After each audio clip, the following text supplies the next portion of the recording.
good morning or evening whenever you're watching this video. Of course, this Sunday we'll be going back to church. It's been a long time since we've been there, nearly 14 weeks, I believe. And so we're all excited. I hope you're excited about getting back into the swing of things and being back in church. Just want you to use precautions. We've tried to emphasize this, and you've heard this enough. All the things that we should know and should do of staying home if we're sick and washing our hands and all those kind of things, but also keeping your distance. Even if you don't care and you're not worried about the virus to the same extent as someone else, keep your distance because they may be concerned. And so, the hugging, hey, I'm not worried, that really doesn't work. We need to honor other people's concerns in this as well. Stay at home and watch online if you're concerned in any way. And if you're having a watch party and you've been having people over and been watching in that way, and that's been going well, we'd encourage you to continue to do that. And so we're coming back, and we're excited. This of course is the first step, and we want to get to the first step before we worry too much about the next step. But the next step is, of course, Sunday school and kids, and then of course other activities. And so we're hoping to see some of those things open up in July, and we're just continuing to monitor the situation. We'll know a lot more, I believe, in the next couple of weeks, and even now we're starting to see some downward trends of the numbers, which is good. The Wednesday night Bible study, of course, this is the Wednesday night Bible study. We've been doing this virtually or been doing this online with Zoom. Of course, this week there is no Zoom meeting. What I'm finding is people are sick of Zoom, and I understand I'm sick of Zoom too. And so there will be no Zoom meeting. Instead, there'll just be this video, and I encourage you to watch it, and may watch it with someone else, and we'll include some discussion questions at the end that you could include in your time with someone else, and kind of have a time of discussion and prayer together concerning Ephesians 6:10 through 18.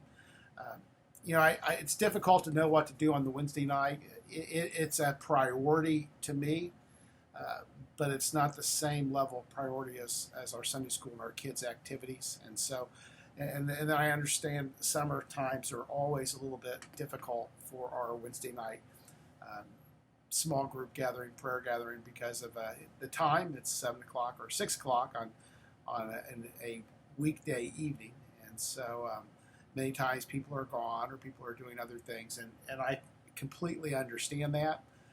So the question of how we start this back up in person in the midst of summer with all that's gone on is a difficult thing. And so right now, at least in June, and then we'll see what July holds. July holds vacation and camp meet and all sorts of other things. Through June, at the very least, we'll be doing this video and then encouraging you to watch at home and chat. And we'll include some questions. I'm going to include some questions at the end that you can use for a little bit of discussion. And so it's a little bit different. I'd also encourage you, if you have prayer requests, to email them to me. And if you want them included in this video format, of course, this is on social media. This is on YouTube, so anybody can watch it. I don't believe we have thousands of people. I know we don't have thousands of people watching this video, but it is public out there. So if you have a prayer request that you wouldn't mind to be out there, and you want people joining you in prayer, please, by all means, send me an email, and I will include it in my time of discussion and prayer.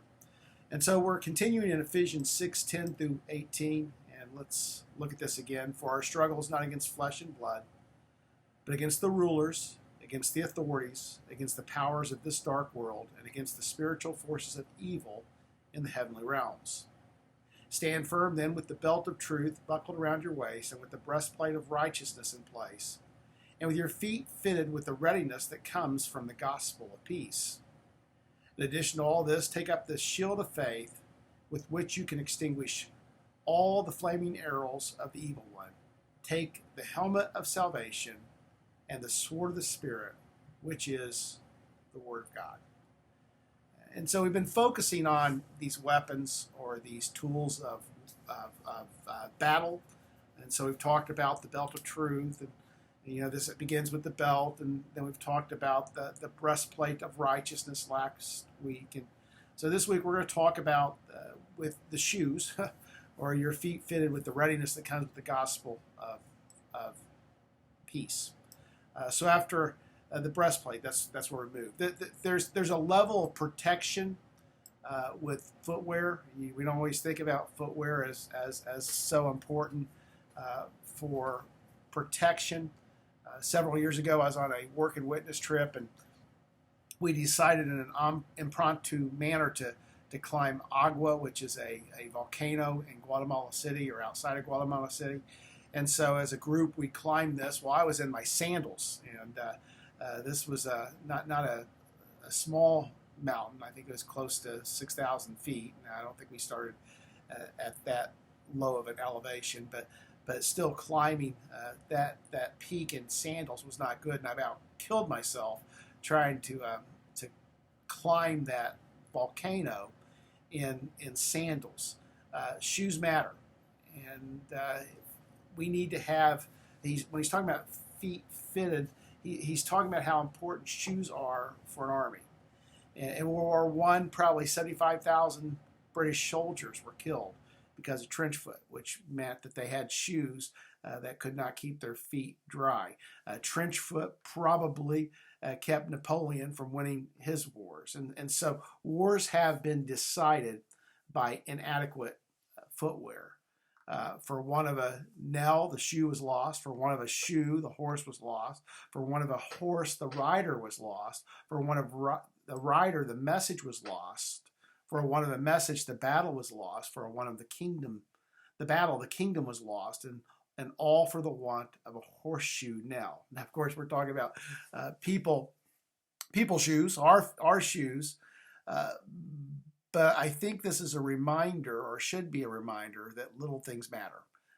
Little things can make a big difference. And when we don't take care of little things, and our feet aren't fitted properly, it can make a big difference. Secondarily, this is a reminder that an army is not dangerous remaining in its barracks. It's when it's on the offensive, when it's mobile, that an army is dangerous and can have an effect. Mobile always beats stationary, and you can look through the history of warfare to see this. The American Revolution, that the British forces are walking in formation, and the Revolutionary Army is hiding behind trees and moving, and it was a radical new way to fight, and it led to victory.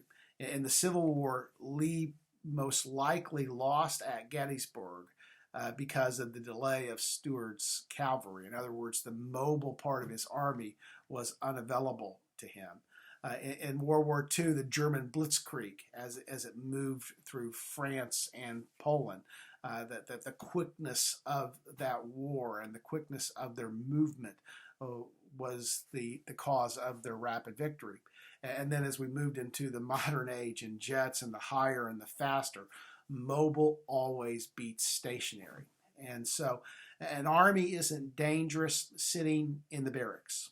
And Paul is inviting us to leave the barracks, to leave the church, and to be on the offensive. And we have something to offer, the gospel, the good news, the gospel of peace.